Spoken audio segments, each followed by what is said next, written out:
అన్నారు. ఏం సార్ అసలు ఇన్ని రోజుల నుంచి వివాదం జరుగుతుంది. అసలు మీకు ఏ విధమైనటువంటి ఆస్తులు లేవు, అంతస్తులు లేవు అనే ఒక వివాదం కూడా ఉంది. కానీ మీరు ఒక జమీందారు అని మీ అమ్మాయి చెప్తున్నటువంటి పరిస్థితి ఏంటి? అసలు దీనికి ఇంక ముగింపు అనేది ఉండదా? మీ అల్లుడిగా చేస్తున్నటువంటి ఆరోపణలు కానీ, ఆ మాధురి విషయం కానీ ఏం చెప్తారు అసలు? ఏం చెప్తామండి, ఇది ఒక బ్రెయిన్లెస్ ఫెయిల్ అతను. నేను పుట్టుకతోనే అబద్ధాలు, వాళ్ళ అమ్మ కానీ ఆ ఫ్యామిలీ పుట్టుకతోనే అబద్ధాలు. వాళ్ళ తాత, వాళ్ళ అమ్మ తాలూకా తండ్రి లండన్లో కేంబ్రిడ్జ్ యూనివర్సిటీలో జవహర్లాల్ నెహ్రూ చదివిన యూనివర్సిటీలో BA పాస్ అయినట్టు దొంగ సర్టిఫికేట్ తెచ్చి రెవెన్యూ డిపార్ట్మెంట్లో RI వరకు వెళ్ళాడు. తర్వాత ఆయన ఒక మెడికల్ ఆఫీసర్తో ఫ్రెండ్ అయ్యి వాళ్ళిద్దరూ తాగుడు సందర్భాలు చేసి ఆ తాగిన నిషాలు సీక్రెట్ ఆ మెడికల్ ఆఫీసర్కి చెప్పాడు. ఆ తర్వాత కొద్ది రోజులకి ఆ మెడికల్ ఆఫీసర్కి ఇతనికి తగ్గు వచ్చి ఆయన బయట పెట్టి రిపోర్ట్ ఇచ్చాడు. దాని మీద పాతపట్నం కోర్టులోని కేసు నడిచి ఉద్యోగం తీసి డిస్మిస్డ్ ఫ్రమ్ ద సర్వీస్ శిక్ష కూడా వేశారు వీళ్ళ తాతకి. తెలుసుందండి, అటువంటి కుటుంబంలో వచ్చిన ఫ్యామిలీ నోరిప్పితే అబద్ధం చెప్తారు. కేంబ్రిడ్జ్ యూనివర్సిటీలో వాళ్ళ తాత BA పాస్ అయినట్టు ఎంత దొంగ సర్టిఫికేట్ సంపాదించి కోర్టులో శిక్ష పడిందో, మరి అటువంటి ఫ్యామిలీకి మరి ఉన్నటువంటి గౌరవం ఏంటి, ఈ సంపాదన ఏంటి? అటువంటి వాళ్ళ గురించి దయచేసి నాకు అడగండి. అక్కడ చూస్తే ఇంత పెద్ద ఇంటికి సంబంధించి దువ్వాడ శ్రీనివాస్ మీ అల్లుడు ఇది నాదని చెప్తున్నారు. ఒక పక్క నుంచి ఏమో మీ అమ్మాయి దువ్వాడ వాణి ఇది నా సొమ్ముతో కట్టినటువంటి ఇల్లు అని చెప్తున్నారు. దీనికోసం ఒక వివాదం, మధ్యలో మరో వ్యక్తి ఎంటర్ అయినటువంటి పరిస్థితి. మీకు నిజంగా చెప్పాలంటే ఒక చిన్న ఎగ్జాంపుల్ నీకు చెప్తాను. ఇప్పుడు ఇతనికి ఏదో లవ్ అనే ప్రేమతో ఒకసారి యాక్చువల్లీ ఇతను ఒక స్కూల్ రన్ చేస్తుండాడు మెలియాపుట్లో, హై స్కూల్ స్టాండర్డ్ స్కూలు. ఆ మెలియాపుట్లో మాడుగుల రామారావు గారు అని ఇప్పటికీ ఉన్నారు. ఆ రామారావు గారితో గొడవ పడ్డాడు, కొట్టిసారి ఈయనకి, ఆయన వీళ్ళు కొట్టుకున్నారు. ఏదో పలాస నుండి కొంతమందిని తెచ్చాడు, గొడవ పెద్ద అయింది, కేసులు అయిపోయినాయి. అప్పటికి నేను ఎంపీపీగా ఉన్నాను టెక్కలి 91 ఆ టైంలో. వీళ్ళ అమ్మమ్మ గారు ఏంటంటే మా పిన్ని అవుతారు.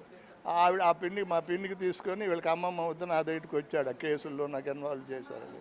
అప్పుడు నా దగ్గరికి వేస్తే నేను ఏదో కేసుల్లో కావాలో వచ్చారు ఇది అనుకున్నాను. అప్పటికి మా పాప వాణి అమ్మ 7th 8th చదువుతున్నాడు శ్రీకాకుళం సెయింట్ జోసెఫ్లోనే. సో మెల్లిక వాళ్ళకి నాకు తరచూ వచ్చి మా పిన్ని ఏమిటంటే మీకు బాగుతాడమ్మా అది ఇది అనేసి మెల్లిక ఇవి పిల్లల బ్రెయిన్లో పెట్టి దానికి ఒక అనవసరంగా ఆ ట్రాప్లో పడిపోయింది మా పాప. పడిపోయిన తర్వాతనే నాకు ఆ ఫ్యామిలీ చరిత్ర ఇప్పుడు మీకు చెప్పాను కదా, అదంతా నాకు తెలిసి అమ్మ ఇటువంటి ఫ్యామిలీ ఇది తొందరపడుకొని అంతా చెప్పిన పాప వినలేదు. సరే అలా మరి ఇష్టపడుతున్నప్పుడు నేను బలత్కారం చేయడం నాకు ఇష్టం లేదు. సరే అని వాళ్ళ ఇష్ట ప్రకారం నేను పెళ్ళికి అంగీకరించాను. పెళ్ళి ఇంకా కొద్ది రోజుల్లో అవుతుంది.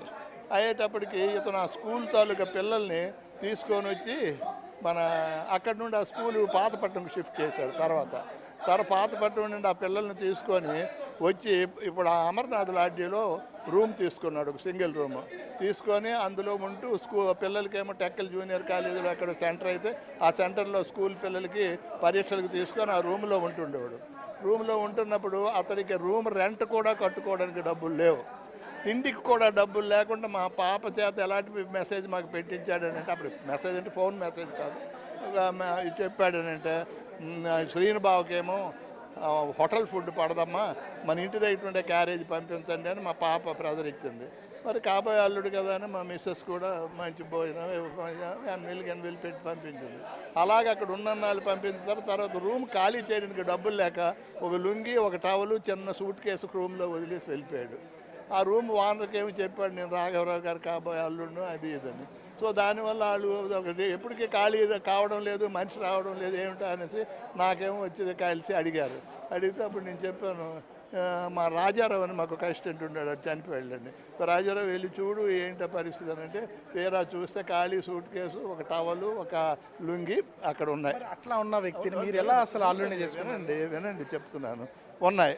ఉండేటప్పుడు ఎంత కట్టాలి అంటే 350 ఎంత కట్టాలి నేను పెట్టేసిన తర్వాత అప్పటికీ మళ్ళీ మా పాపకి చెప్పాను, చూడమ్మా ఇలాంటి వ్యక్తి నువ్వు ఎందుకు తొందరపడతావు అంటే, నేను ఎంత చెప్పినా వినకుండా 94లో మా ఇంట్లో ఉన్నటువంటి ఒక అమ్మవారి పండుగ సందర్భంలో చుట్టాలందరూ వచ్చారు. వచ్చిన టైంలో వీడికి మరి వాళ్ళకి కాబోయే అల్లుడు అనేసి మరి రాక తప్పదు, కానీ అతను వచ్చాడు. వచ్చిన తర్వాత నీవు క్లోజ్గా తిరుగుతుంటే మా పాపకి పెళ్లి కాకుండా అంత క్లోజ్ ఎందుకమ్మా నేను చెవాట్లు పెట్టాను. దాంతో నాకు చెప్పక చేయక రాత్రికి రాత్రి వీళ్ళిద్దరూ కలిసి వెళ్ళిపోయారు. వెళ్ళిపోయిన తర్వాత సగం దూరం లోపల మా కారు ఏదో పని మీద నా కారు ఒకటి ఉండేది, పంపించాను.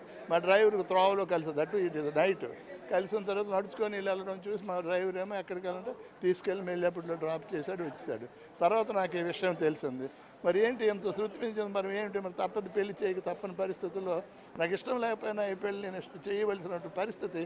మరి ఆడ ప్రేమనో ఏదో అనుకుంటున్నారు అనుకోండి, అది నేను బ్రేక్ చేశాను అనుకోండి, ఇంకొక బ్యాడ్ దీనికి దారి తీసింది అనుకో, అప్పుడు మళ్ళీ మేమే కదా బాధపడాలి. సో ఇష్టపడ్డారు కాబట్టి సరిపోయింది.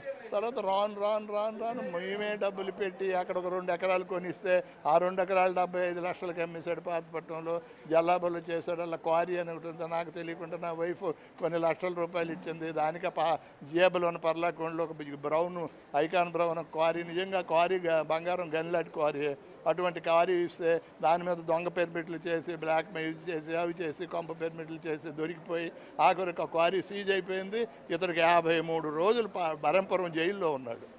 ఆ జైల్లో ఉన్నప్పుడు ఆ జైలుకి డబ్బులు ఇవేం లేకపోతే మా పాపకి నాకు చెప్పకుండా సీక్రెట్గా ఉంచింది. తర్వాత నాకు చెప్తే నేను వస్తానమ్మా పద అని అంటే, మీరు వస్తే మీదకు చూసి సిగ్గు అయిపోతాడు, బాధపడతాడు, వద్దు అని మా పాప నాకు అన్నది. సరేలేమ్మా ఏదైతే అయిపోయినా నువ్వే వెళ్ళు అని అంటే, దాన్ని నాకు చెప్పకుండా బంగారం గంగారం దానికి పెట్టినవన్నీ పద్దు పెట్టేసి ఎంతో డబ్బులు ఎన్నో లక్షలు పట్టుకొని వెళ్ళి అడిగి జైలు నుండి వినిపించారు. ఈ వేళ వరకు ఆ బంగారం విడిపించలేదు. కానీ సార్, మీరు ఒక పక్కన చూస్తేనే మీకు పెళ్ళైన 1 సంవత్సరానికే మీ అమ్మాయితో విడాకులు తీసేసుకోవడానికి మీరే సలహా ఇచ్చారు అని మీ అమ్మాయి చెప్పిందని దువ్వాడ శ్రీనివాస్ నిన్నే చెప్పాడు. రమ్మనండి, నా ఎదురుగా చెప్పమనండి. నేను నా పిల్ల అసలు విడాకులు తీసుకోవాలని చెప్పినవాడు నేను పెళ్ళికే ఒప్పుకోను కదండి.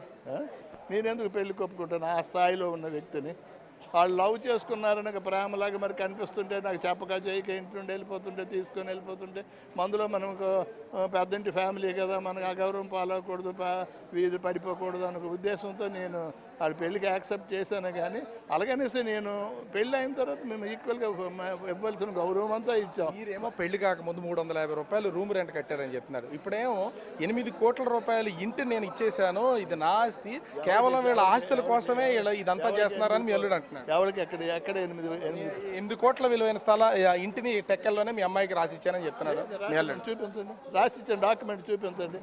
అతను ఏమీ లేదు. జగన్మోహన్ రెడ్డి గారు ఇక్కడ 7వ తారీఖున 8వ తారీఖున ఇప్పుడు వచ్చారు. ఇక్కడ టెక్కలు అక్కవరం దగ్గర ఇక్కడే సమావేశంగా వచ్చేటప్పుడు మాకు పిలిచారు. రణస్థలం అవతల నేను మా పాప వెళ్ళాం. మా ఇద్దరికి పిలిచి జగన్మోహన్ రెడ్డి గారు, అమ్మ నువ్వు నామినేషన్ వేయకు, తొందరపడకు, నేను అన్నీ చూస్తాను అనేసి మాకు చెప్పారు. అది పాప అదేంటి సార్, నా ప్రాపర్టీస్ ఉన్నారు, పిల్లలు ఉన్నారు, వాడు ఇంకో దాంతో ఇల్లీగల్ కాంటాక్ట్ అయి ఉన్నాడు కాబట్టి నాకేమిటి డౌట్ వేస్తుంది, అవన్నీ నేను చూసుకుంటానమ్మా, నువ్వేం పడలేదు, మా తల మీద చేసి నాకు నడు మీద చేసి రాఘవరావు గారు అవన్నీ నేను చూసుకుంటాననేసి జగన్మోహన్